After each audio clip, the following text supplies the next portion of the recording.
This episode is brought to you by KG Productions for KrsnaKnows.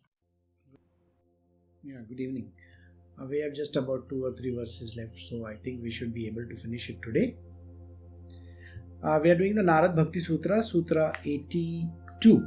We had done till 81 and we were talking about the different types of devotion and how they can be attempted, so on and so forth. So now today we are going to talk about there are different methods of pathways. And he's talking about 11 different pathways of achieving this devotion for God. How do you achieve devotion to the divine? Through 11 different pathways. So we will see that. So Sutra 82, Narada Bhakti Sutra. Love for glorifying his qualities, love for his divine form, love for worshipping him, love for remembering him, love for doing service for him, love for friendship in him, love for the Lord as one's own child, love as that of a beloved,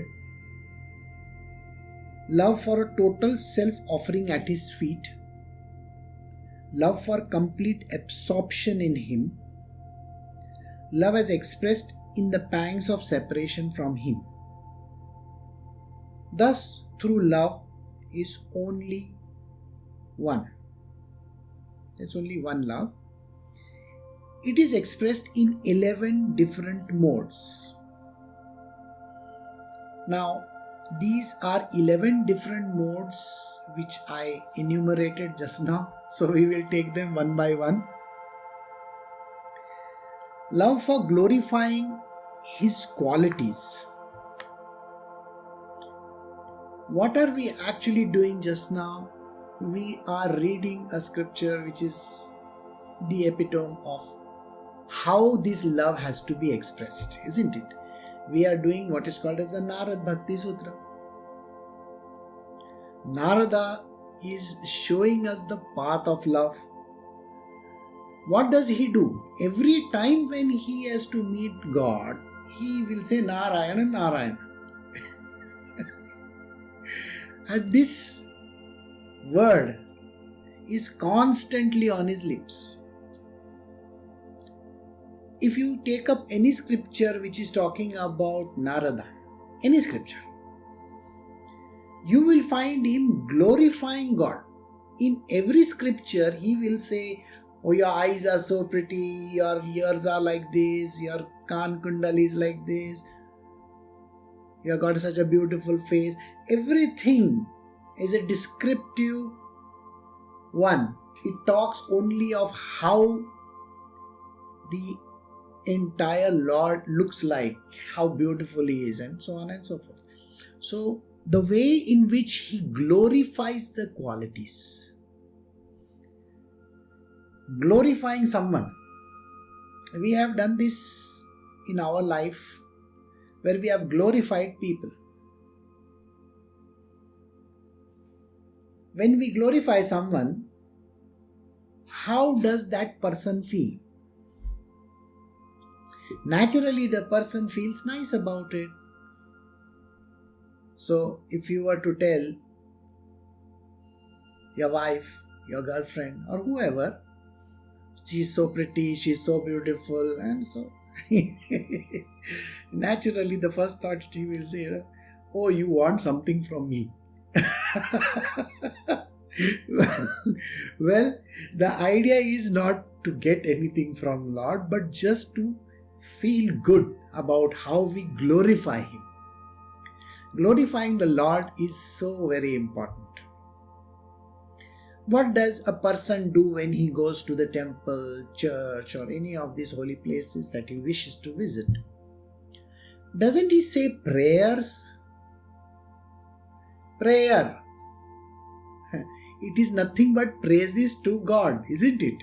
A prayer is nothing but praises to God. So here the qualities, how beautiful, how nice, how everything that is connected to the being of the Lord.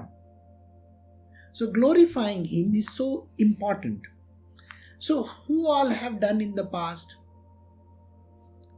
Those who have read the Bhagavatam will definitely remember that. Vyasadeva has done that. His son Shukdev has also done that. Narada is doing it. Wherever, whichever scripture that is there, at the beginning of the scripture, there is always a glorification. When I want to start something, do I not glorify God? Yes, I do. I start anything by saying praises to God. So even in our prayers, we do the same thing. So praising God is so important. The second one is love for His divine form. The form. We describe one form, isn't it? Sometimes He is two-armed, sometimes He is four-armed, sometimes He is multi-armed. So many arms are there. Arjuna had seen that multi-armed form of His, isn't it? They call it Virat Purush. Well, huge. So what kind of a form do you desire to see? The desire for a human being is to see a certain form. Now there was a question raised by someone. The person said, after I listened to your satsang a few days ago, I saw the four-armed form of Vishnu, Krishna, in my dreams. You see an entire four-armed form of that deity, divinity in your dreams. The question was it real? Or was it my dream? Or was it something that my mind created? Well, let me tell you how this thing happens. This form which we are so much attracted to, whatever the form might be, any object, any form, any deity, any divinity, it goes in our subconscious mind. We have a subconscious mind, isn't it? When it enters the subconscious mind, it stays over there as an image. Think, how does that work? You have seen something. Let us say even for a half a second. You might have gone to a very great temple and might have seen a form of God over there.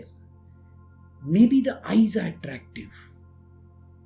Maybe the two hands are attractive. Something is attracting you. It stays in your mind, isn't it? It stays and gets imprinted in your mind. If I am describing something to you, that also is going to stay in your mind. And when the time comes, the subconscious mind pulls it out and it shows you that form. Is it real? Was the question. It's a creation of the mind. Everything in this world is a creation of the mind. It is Maya's own creation. Please remember this. If you meet a form, any person also in your life, that person is also Maya's creation. What makes you think he or she is not? That disappears.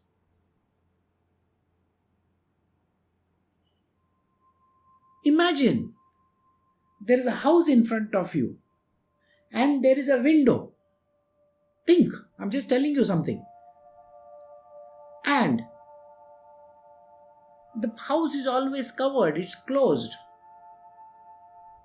Suddenly the curtain from that house is opened for a moment and then it closes.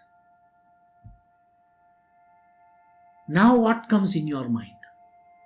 Oh my God, there was nobody in that house. Suddenly the curtain went like this, and I think there must be someone. Or what has your mind created? An imagery, isn't it? The reason why man doesn't see God is because of this. S-E-E-C. Because he has created an imagery of that entity in the mind. Is it real? Ask yourself that. The image that you see in a temple, a church, or whichever place is an image of that God. Like this image which you saw in front of your house, I told you, you thought something. It's an image. And this image stays with you. Strangely, the mind has the habit of throwing those images back at us. So, when you are in your REM sleep, these images keep on circling back and forth. And they come back to you. And then you have certain experiences. You think that the person is talking to you. So that is the reason why you feel that existence at the time of your dreams. You feel the dream was real. Is it real?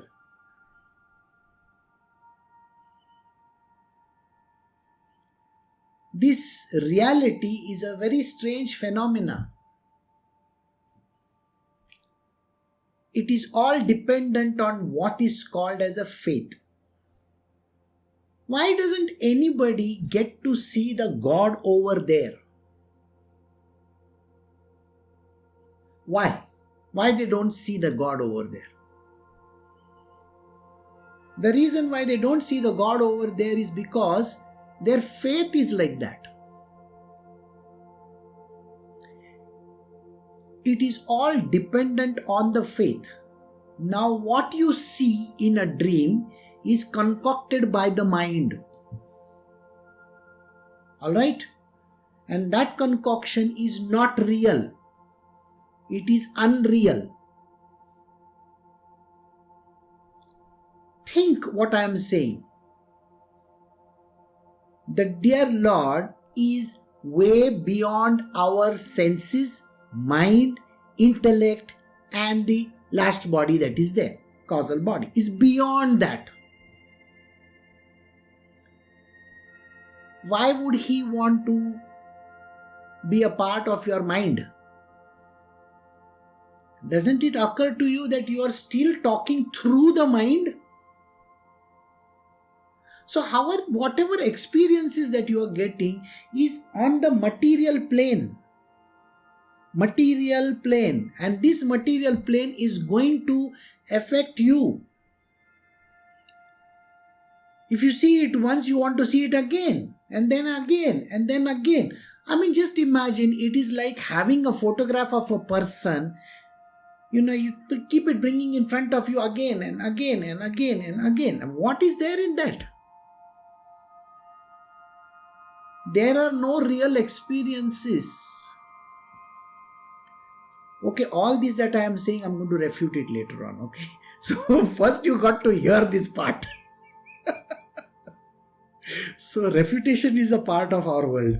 So first, listen to this. Everything is concocted. Everything is created by your mind. Everything that you feel and affect is a part of your world. The material world creates these objects. Anything that is created by Maya is unreal. You know this. Can you use your normal mind for reaching that state? imagine. What are you talking about? You are talking about something which is this, connected to your body, and that which is connected to the Supreme Divine. How are these two connected? They are not.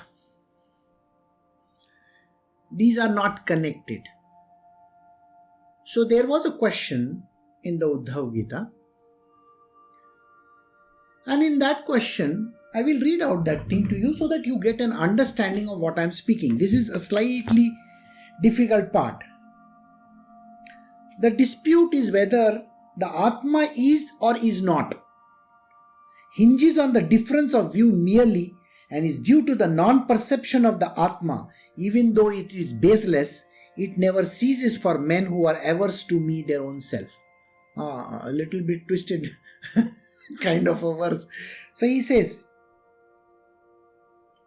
is the Atma there or not there? The Atma is not, I have a soul. You know this? Every great person thinks that I have a soul. The soul goes away from the body when a person dies. This is what everybody talks. I want you to think what I am saying. A soul leaves the body when it dies. You're completely off the center. Soul, there is only one soul. One. There are no S-O-U-L-S. There is no S over there. You can't have bits and pieces of souls. Okay? You can't have one soul in you, one soul in somebody else, and one soul in somebody else. There are no souls. One soul. God. He is called Param Atma. Atma is the word. So Param Atma is the word. Alright? Only one. What am I saying? When a person dies, the soul leaves the body is the general way of thinking. Correct yourself. The soul is there only. There only. It is the body which is discarded. It is the soul which has taken up this body. Think. It is the water is important, not the bottle. Once you finish the water, what is the use of the bottle? Have you thought about this? Don't tell me that I'll fill it with water once again. No. No. What I mean is, if you are taking a disposable water bottle, you're going to drink the water and chuck the bottle. Isn't that what happens? So it is not the body is important. It is the divinity has taken up this soul, this particular bottle. Alright, the soul has taken up this bottle. Now, can I have souls? No. No. There is only one soul. It is taken up a bottle. That is an individual jiva. Jivatma. It is taken up that body. So now you are trying to reach from the body. Now imagine, from the bottle you are trying to reach the water. How does that work? It doesn't. It doesn't work. The bottle is plastic. Different material, or maybe glass. It's different material. Water is H2O. Water. You are that soul, that divinity. Bottle is that plastic, disposable, available on this earth. Got it? There is nothing that you cannot say, I am a bottle. You are not a bottle. You are that divinity, spirit soul, which has taken up this bottle. Got the answer? So, if anything that is seen by the bottle is on the material plane, you think that this bottle is able to see that? That is wrong. But there is a way out. In the devotional path, what is he saying? You can reach God. you can reach God. Anything that you do with the bottle, remember this, is only going to take you will only make the bottle look nice. Did you get it? If you do exercises, if you do meditation, if you do whatever you want to do, pranayama or yoga, you are just polishing that bottle, making it nice. Is it affecting what is inside? Think what I am saying. You may be an expensive water bottle. Expensive. Maybe you are an Evian water bottle. Expensive. End of the day, it is H2O. If I pour it in one glass, and I put some other bottles over there, plus I take tap water and I keep it in glasses, can you make out the difference which is Evian and which is the water from the tap? You can't make out the difference. Did you understand? Just by making that bottle look very shapely, does it change the nature of water? Ask yourself this question. By making the water bottle shapely, does it change the nature of water? No. That means even if you do so many thousands of exercises of yoga or pranayama or whatever that you want, how is it affecting that? It only makes you feel good. Who feels good? Your mind and your intellect. Oh, I feel so nice. I did this exercise. You are stupid because you are thinking you are the bottle. Got it? You are doing exercises, you are doing pranayamas, you are doing some kind of actions which are connected to bottles only, not bodies. You got it? Nothing to do with the water inside. So I can put a nice label on top, wear good clothes, nice clothes on the body. Does it make a difference to the water? It is H2O only. Got it? Likewise, what is inside, what is the one that we are connecting with, is the spirit soul. What difference does it make even if you paint it nicely, put nice label, or wear good clothes, or do exercises, make your body very shapely, do all kinds of stuff that is connected to it, keep on saying om, or whatever nonsense that you want to say. What difference is it going to make there?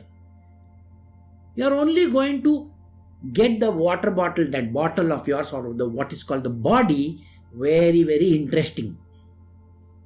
Does it affect the water inside? Ask yourself this question. So it doesn't. So whatever the bottle sees, it can look at other bottles. When you have small bottles, you have big ones also. Like that. Just imagine, there is a very big bottle, a big sea, a big ocean, like a big Himalaya. And the bottle will say, oh, now I am going to get filled with the Himalayan water. Still you are saying water only. Understood? So whatever you see, experience in the mind, is nothing but a part of a dream world of Maya. First, discard this premise that you are the bottle. First, discard this premise that you are the body. That is not the premise. You have taken up the body. You have taken up that container. You are not the container. You are not the container. The container may look very nice, handsome, good looking, all those, Every quality is there. Qualities do not have any significance to what is inside. We have to reach the inside. Now the next thing which I told you, the whole thing I will turn it around. Imagine, I love that inside. When do I love what is inside? When I am thirsty. Isn't it? I am thirsting for water is the one. Then can it be any bottle? Of course. When I am thirsting for love, this entity who is there inside this bottle, alright, when that one is thirsting to be one with the divine, which is the Paramatma. When I am thirsting to be one with the divine, when the water inside the bottle is thirsting to be one with the sea or the oceans, that is what I am telling you. And now if the ocean is on its own attracting me, come to me. So when the divine is attracting me by his love, and my love is attracting the divine, that individual Jivatma is attracted with this love, that time it can use the mind also. So did you understand? This is the punchline. The divine is full of love. It's love incarnate. There is a thirst inside of me. I want to be one with my God. I want to be one with the Paramatma. The Jivatma feels like that. I just want to be one with God. And when this love becomes one, then that which is the Paramatma and the Jivatma feel for each other. Got it? Then you can take the entire bottle like this and dunk it in the ocean also. It doesn't matter.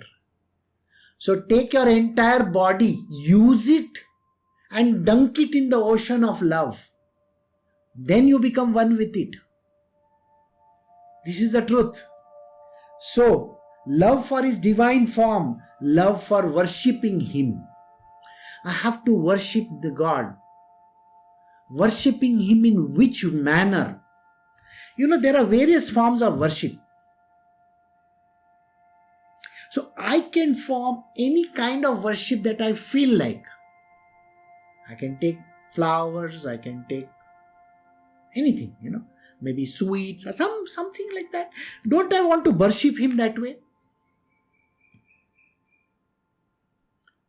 Think about how in the past, Ramayana or Mahabharata, how worship was done. When you worship somebody, what do? You sacrifice for him, isn't it? So Bharata was willing to even give up the throne and say, Rama, please come and sit on the throne. I don't want the throne. I will just go against my mother. Doesn't matter. I don't want you to go. And then when Ram goes away, he worships him by keeping the padukas over there. He's in name and saying, I will rule in your name. This is a worship. It's a very, very serious worship. When you worship God this way, that is one of the paths. That is what he says. One of the modes is by worshipping him. Love for doing service for him. What kind of a service do you want to do? People have this habit of saying, I can't see God. What service I will do for him? What service? All kinds of service. Any kinds of service. Every day I'm telling you one story. Don't you see there are all the services that were done? Any kind of service. And the kind of service could be anything. Even weaving a flower garland also is a service. So don't worry. All kinds of services are acceptable. Love for friendship in him. There are friends. You treat God like a friend. When Sri Krishna was there, who was the friend? You know the book. We have all done it. Arjuna. Doesn't he say, you are my friend? And we have been in this together so many lifetimes of ours. That is the greatest friendship. I can be your driver also. The Lord is saying, I will be your driver. Chalo. Charioteer, understand? Driver is in modern word. It's as if he's driving a Mercedes Benz or something. No, he's riding those chariots. So I'll be your charioteer. Doesn't he say that? So when you have friendship for the Lord, you remember another story of Sudama. Do I have to repeat that story for you? No. You know Sudama's story also. He's a dear friend. So friendship is one more path. So if two friends are together, you know how they are. Okay? BFF, they best friends forever. Something like that. Okay, that is there. Then, love for the Lord as one's own child. The mother and the child's relationship. How is the mother and the child? The mother will do anything for the child. Have you seen that? For saving Krishna when he was born in the jail, what did she say to her husband? Please take him away. You don't give away your baby like this. She wants to save him. That is why she says, take him away. And then we come to another mother over there, Yashoda. What does she do? She also sacrifices him, isn't it? He has to go back to Mathura. That's it. A mother does a lot of sacrifices. So you can have this path as well. This path is also open for those who feel the Lord, God, can be treated like a child. Children, you know how they are. They are naughty. The mother doesn't say anything when they are naughty. All the tantrums of the child, she will bear it. So as a child, the Lord is anyway going to put a lot of trouble in your plate. Okay? He's going to treat you like any mother of his. So if you become a mother, remember this. Don't think that motherly love is all about, goody-goody stuff. No, sir, you have to go through a lot of torture and pain. So motherly love. So that is one more part. Love as that to a beloved. Now, a beloved. Who is the loved one? Whom does a wife love? She loves her husband. And the husband loves his wife. Isn't it?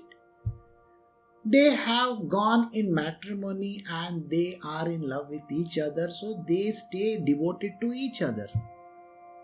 Okay. Ideal love. All right. Please, I am thinking of only that. I'm not saying, okay, I want a divorce over here. No. This love is good. But it is always construed as you scratch my back and I scratch your back. Alright, so the wife's love is always like that. It is not connected in any which way. Even mother-child, I told you, the child is going to be very, very painful. It's going to create all those troubles. No, I said that to you. You see, husband and wife's love is good. It will have its own issues. There are going to be fights. If you treat God as your husband or whatever, understand you are not going to have that kind of, goody-goody life again. There is constantly going to be a lot of trouble. So, this is the one where you can get in trouble. Love for total self-offering at his feet. Who offers at the feet? Do you know any picture where you see somebody is sitting at the feet of the Lord? Of course, Hanumanji. He is always shown sitting at the feet of Sri Ram. Right? He is having that dasya bhav. All these are called bhavs, by the way, alright? If I have to translate it into another language. So, dasya. I want to do service. I want to be at his feet. I am like his servant. I am like his, I want to be at his feet. He can do whatever that he wants to. He can trample me. He can do whatever he feels like. Doesn't matter. I am a doormat. Okay, I am his chappal. You got the point? I am willing to do that work also. Anything that goes is fine with me. And that is another form of love. Then we come to love for complete absorption in him. Now this is a little typical, where absorption means completely merging in him. You completely merge in the Lord. Who has done that? There are great sages who have merged in the Lord. Alright, the four sons of Brahma. They completely lost in him.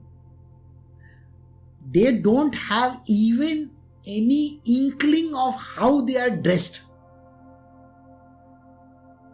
Completely lost. Merged in him. So this is another one. Then we have the next one, which is called love as expressed in the pangs of separation from him.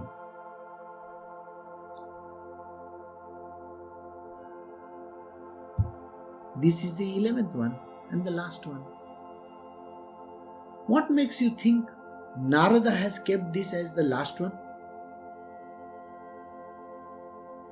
Absorption means getting lost in him, correct? Separation? It's one of the highest love ever. The number one. When you are separate from the Lord, the intensity of viraha bhakti, separation, is so high you cannot even imagine. You ask a woman who is married to a husband who is in the army or somewhere. He goes on the front. Alright? Every day the wife is thinking of him. Or you have someone in your life whom you love the most, and that person has gone far away. Every day you are in pain. It is the sweetest pain ever. It is called viraha bhakti. Who can attain viraha bhakti? You have seen the story of Radha. You have seen the story of Mirabai. These people are the highest in love. Krishna leaves Vrindavan and goes away, never to return. What is going on with Radha and the gopis over there? It is called viraha bhakti. Every day they are just in love with him. It is when you do not get to see the God. Every day you pine away for him. If you get to see the God, what is the big deal in that? Have I said any other love is better? Even Sanatkumara, who is thinking in terms of merging with him, you think merging is better? Sir, viraha bhakti is the highest. There is no other greater form of love than being separated. The separation makes the love grow fonder. Isn't that what they say in English? So here I am telling you, Narada is saying these words. He says, the love grows when you have viraha, when you are separated.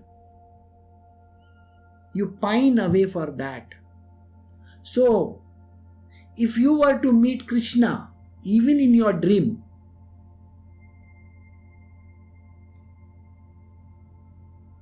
but if you are not to meet him and pine away like that every single moment of time, believe me, that is the best form of devotion you can ever have and the highest form of love.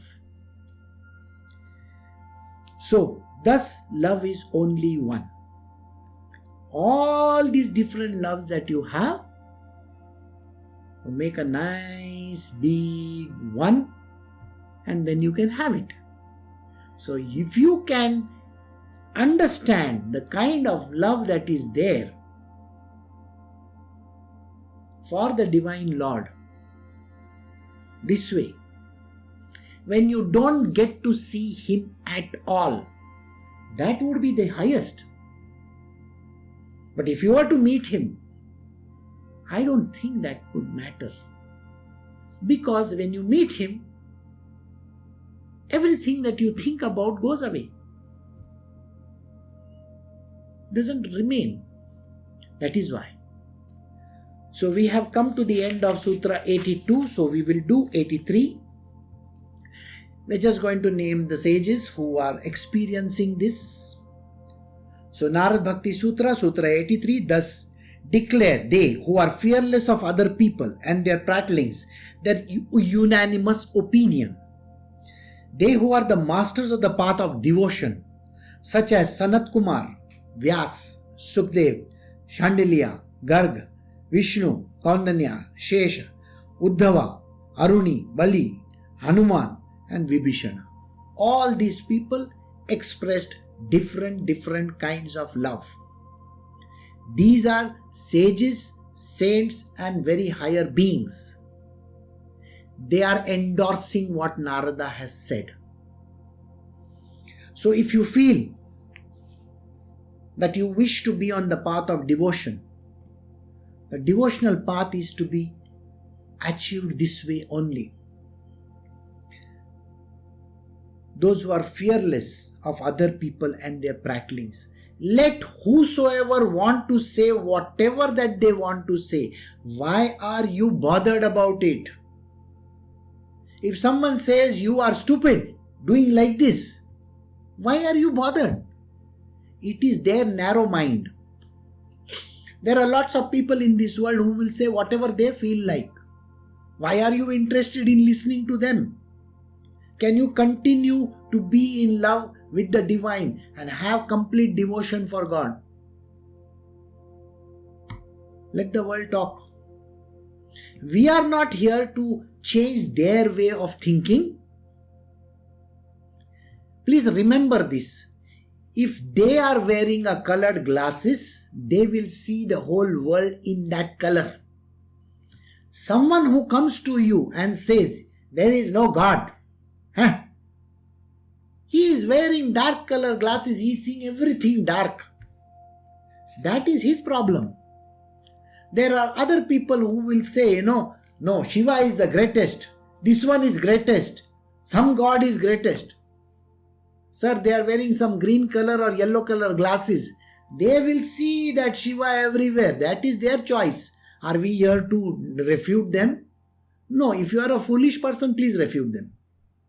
If they want to believe in whatever they want to believe, I am not here. Because see, remember, their glasses are yellow in color.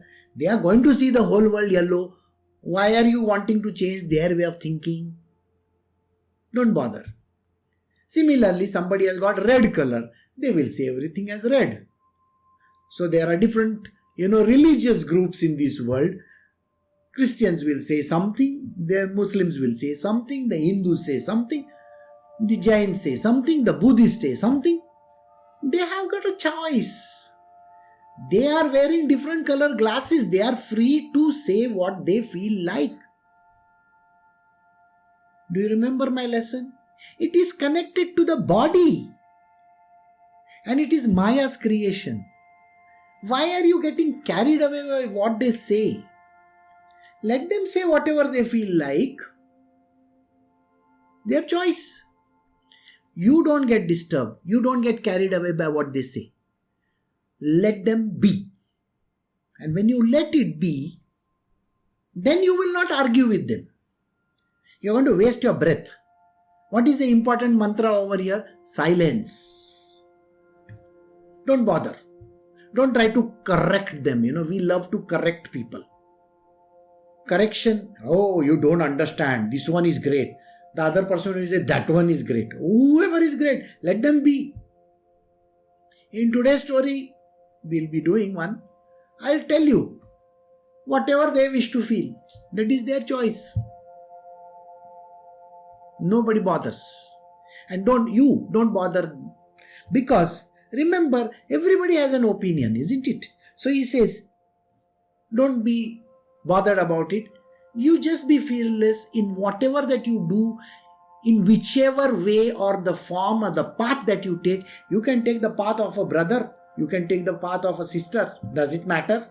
If you want to take the path of a father and son, that is that, mother and son kind of thing. Does it matter? Your choice. So you don't bother what the other person is doing. You just bother about yourself. There are so many sages. Every sage will come up with his own story. You stick to one. Stick to one only. Why are you bothered about what others are saying? You understand?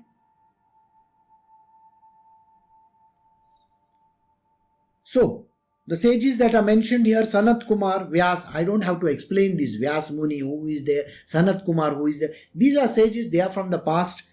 Shukdev, Shandilya, Garga, Vishnu, all these are sages. They gave their own philosophies. But they have endorsed Narada. And they have said they are the masters of pure devotion. All these are masters of pure devotion. Their way of saying it. And everybody is right. Everybody over here is right. Whether it is Uddhava's point of view, or Sesha's point of view, or Bali's point of view, Hanuman's point of view, they are all right from their perspective. Remember, everybody had a different way of looking at the same. Hanumanji looked as a Dasya Bhav. Correct? Uddhava, friend. Does it matter? Okay. So got it. So we have completed Sutra 83. Now the last one. Sutra 84 from the Narada Bhakti Sutra. He who believes and has faith in this exposition given out by Narada, as taught commanded by Lord Shiva, he gains the love of God and attains his objective, attains his beloved goal. So first, when we started, I told you a very simple understanding is, you got to believe in the scriptures. First, you give them that 100% belief. Have the faith in the scriptures. This is like a kind of a scripture. Alright? So, just believe in it. Narada is saying so. He says, he who believes with complete faith in it, have faith in this, that this is the path of devotion as prescribed by so many saints, which I have given you all stories after stories. 22 days I think. Okay. Coronavirus because of that. So you have got these stories. They are endorsing it. Today also we will do one story. It is also going to endorse it very much into you, saying that this is what it is all about. So, those who have faith in this exposition, you have faith in it, then whatever is taught by Lord Shiva to Brahmaji and even to his son Narada, this is Narada Bhakti Sutra. So Shiva has taught this devotional path to Narada, and Narada is telling you all these things. So if he is telling you all these things, it has to be the truth. So he gains the love of God and attains his objective. Remember what I said? That Paramatma and this Jivatma are one. Because there are no Atmas. There is only one Atma. Paramatma is the only Atma over there. So when the Lord, when He looks at you, you will have His love also with you. So the devotion will flow from His side towards you also. Have that absolute faith in it. Once you have the faith, then nothing will matter. So we can attain our absolute goal. And now we have finished this scripture. So Narada Bhakti Sutra is over as of now. And like I said, we are going to take up a certain number of questions. I have certain number of questions only. You need to write it on the Facebook, not on the Google Hangout, because Google Hangout gets wiped out. Write it on the Facebook. Go to the website. You can write contact@KrsnaKnows.com, whichever way you feel that you want to send in the message. There is a WhatsApp group on our page also. You can write in the WhatsApp group. But like I said, if it is a personal question, I cannot take it up because it is related to you. But make it spiritual question, which yes, everybody will be able to enjoy it. Alright, so kindly do that, and then we will do what is necessary. Alright, so today we are doing one story. Way back in time, say just about 4, 5 or 6, 2014 if I am not mistaken, I had gone to one place. This is a very beautiful, massive temple, huge temple. One of the biggest temples in India. The statue over there is given by Sri Ram's father. That is a great one, isn't it? So it is called Sri Rangam. So we had gone over there. Me and a couple of my disciples, we had gone there. And we did the darshan and we were going out. So we were just at the exit point. And suddenly I heard someone calling out my name. I looked at everybody, nobody is calling out over here. Who is calling out? So one of my disciples asked, what happened, Guruji? I said, somebody in that direction is calling out my name. I want to go and see. Who is this person? This person is telling me, they call me Krishna Guruji and all that. So anyway, Krishna, you have come all the way over here and you are not even coming to meet me. That is not a good thing. Now this was the first time in this body of mine that I was going to the temple. So I said to these people, I said, let us go back and see who is there. Because that particular person is calling out to me from that place. And we trudged back over there and I said, this is the place. We entered. There is a very beautiful murti. I can't even call it a murti. This murti has been there, not even a murti. It is that sage himself has been sitting over there for I don't know how many years. So I said, he was calling out to me. So this is the story of Ramanuja. So he was sitting over there. He's covered by that, lap or whatever. And they call it samadhi. No, he's there for hundreds or thousands of years, God knows when.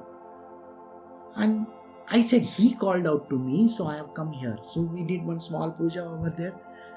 And then everybody got a shock of their life because they could see his eyes moving and his, fingers. They said, is he there? I said, of course he's there. That is why he is trying to, show that he is there. So we are doing the story today of Ramanuja. Ramanuja was born in a family in Sri Perumbudur. Sri Perumbudur is, you know where it is, in Tamil Nadu only. It's some distance from Chennai. So, after he was born over there, he was introduced to all the different kinds of spiritual stuff. Then it so happened that after some time he said, I have to go and learn the Vedas and all this kind of stuff. So let me go and meet this person over there. His name was Yadava Prakasha. Now he was an Advaita teacher. Ramanuja is not an Advaitist. Alright. So he was going to get an Advaita teacher. You see, sometimes it so happens that the disciples really have no clue which teacher they are going to. And whichever teacher that they go to, then there is always a cross current going on. There is always going to be a problem. Because the teacher is teaching them one thing and the person is trying to understand something completely different. Their paths are different. Not the same. That is the reason why the problem starts. So when this teacher of Advaita, Ramanuja, met him, he started arguing with him on the philosophies. He says, this is not right.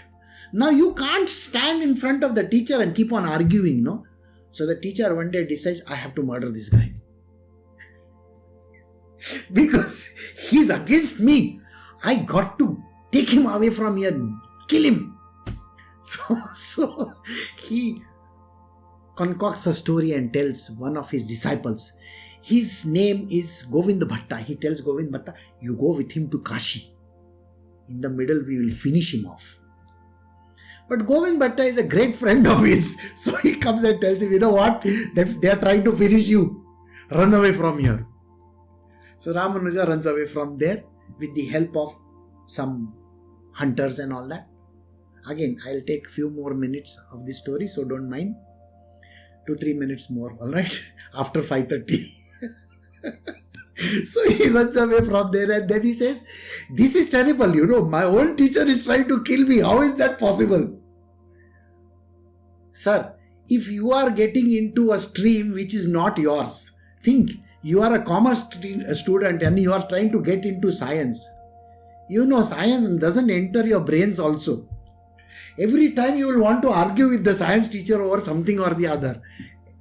There is a cross current. You see, understand, you are not going to like it.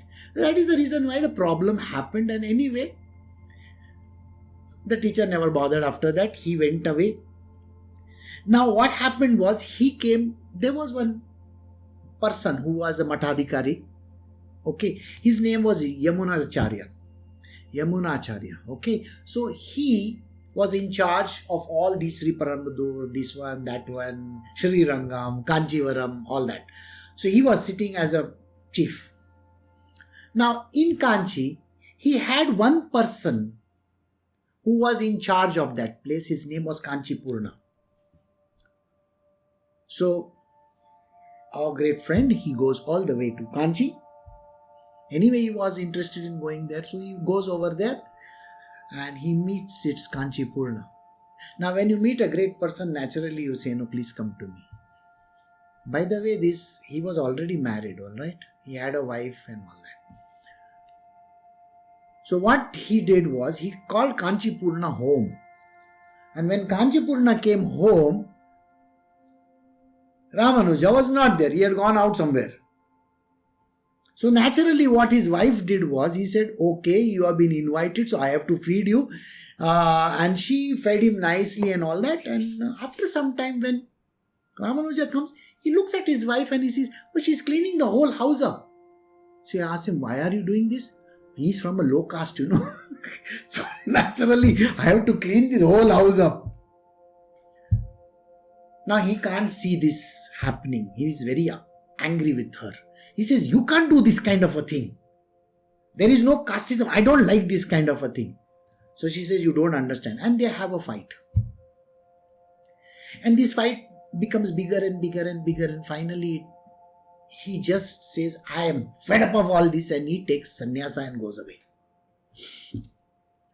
So when he goes, he says, I have to meet Guruji. Guruji is who? Yamunacharya, I told you. He is greater than that. So he says, he'll go over there. Meanwhile, he has learnt literally everything. He has become a great guy. He knows the Vedas, Shastras, everything by heart, all that.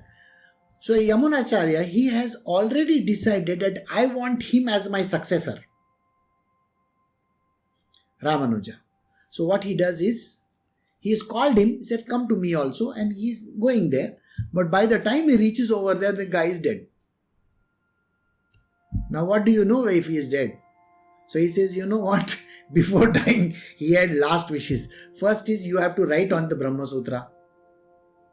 Then you have to go and do a lot of prachar for Parasar Muni. You know the Parasar Muni, you know. And then the third one was, there was one saint called Sadhugopan. You have to do something nice about him. So he says, oh yeah, I'll do something about him. And Ramanuja then does all that. In his life story, he has written all these things. Well, beautiful stories that he has written. Now, remember, he was not initiated by anybody. Whosoever that he goes, either he becomes an enemy or somebody goes away because he's from lower caste and then somebody else is dead already. Now, you need to get a mantra diksha from some Guruji. So he goes to one place and he says, maybe this person will give me. And then he meets a person called Nambi. Now Nambi, he stays in one village in Kerala. So when he goes to meet Nambi, Nambi says, get out. He's not giving him the mantra. He's not even initiating him. He makes him go and come 18 times. If I tell you to go away once, you will get angry with me. 18 times, get lost. Go away. You see, the gurus have a very strange way of testing their students. People don't understand how they test. They have got very weird guys. So finally Nambi says, okay, fine, come. I'll teach you, and gives him the mantra and diksha and everything, and becomes a great Babaji after that. So the mantra is very nice to hear, and that is about God. Om Namo Narayana. Om Namo Narayana. This guy, he says, this mantra is so great, and my Guruji has given. This mantra must be so powerful, I should distribute it to the whole world. And he comes back and stands on the roof of the temple and starts calling everybody, yeah, come here, I'm going to give you a mantra. And he gives mantra to everybody. Om Namo Narayana. Say everybody Om Namo Narayana. Narayana, we just now finished, no? Or no? Narada's also mantra is like that. So here he says Om Namo Narayana. Keep on giving it to everybody. His guru becomes very angry. He says, what are you doing? You are not supposed to tell this. This is a Khan mantra. He says, Guruji, please pardon me, If this mantra can make me reach the heavens, why not give it to everybody so that everybody is benefited? And his guru is so happy with the whole thing. He says, done. You can do that. This is very few stories that I have given. I have limited time, so I can only tell you some stories. It started with how he called me. These divinities exist, by the way. You may say, no, is he there? Of course, he is operating in the material domain. What is the job of a guru? The job of a guru is to show you the path. So he better have a human body, isn't it? Remember this. The representative of the divine is always the guru. And if the guru shows you the path, then he is the greatest guru. So when he said some words to me, Ramanuja, naturally I will believe in him. He exists. So do you get this? The representative of gods are there in this world. And you trust them, believe in them, go to the right ones, Don't go to that other one, otherwise you know you will get murdered. Go to the right one, you will find your path, and then you will understand the truth. So we have come to the end of these entire sessions. So we will stop over here. Tomorrow I'll take up 1 or 2 questions and let me see if I can start one text. Take care. Bye. Have a very good evening. Bye.